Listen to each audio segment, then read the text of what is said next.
Nitiere luoro mamoko ma ji nigo nikech ing'eni bedo ni katiba ne wapodho 2010 momiwa thuolo mar go mbaka gima sirikal obiro go. Luoro mamoko ma nitiere en ni mar ang'o momiyo idwaro mana pin number mar M-Pesa sama aolo pesa. Pin number en mar authentication gi dho ngere. Temo puodho ng'ato. Puodho. In ewuon namba ni. In ewuon namba ni. Namba achiel ing'eni ka nitie gik moko adek ma nyaka ibedgo.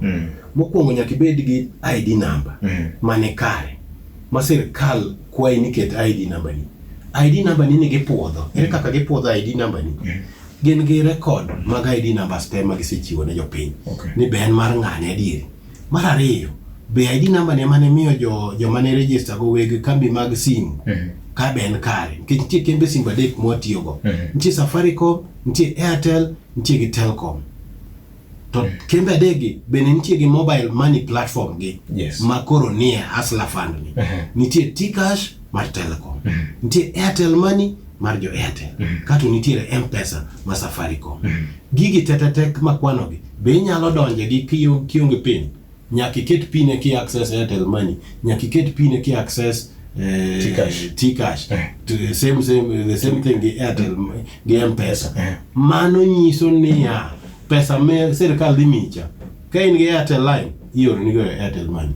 Ka in gi Safaricom line, ioro nigo M-Pesa. Ka in gi Telcom line, ioro nigo T-Cash. Omiyo pin no nyaka ti. Is an authentication mar nono ni be in adieri. Onge gima opogore gi mano. En authentication. Otherwise, ka ne ok dwar pin, to akaka kipande mari wiyoje. Kase kawo kipande mari mang'e namba ne. To andiko namba mar simu mari kata akawo namba mar simu machielo kata ni mae namba mar simu taketa koro gigi gwenyore tudore tuomore to ibo yudo ni kanya makoro jomibadhi kata jokuoge ka timo kata mana sim swap moko magimango koro ma is a security feature ma neno ni ok pesa dhi account ma mopogore to bende sama itimo background credit score, there is that background access to the cash flow ma wachacha mondo mi ranking mari obed makare kalure gi nyalo mari chudo onge gimoro kendo maleng' e wacha kamano. Erokamano.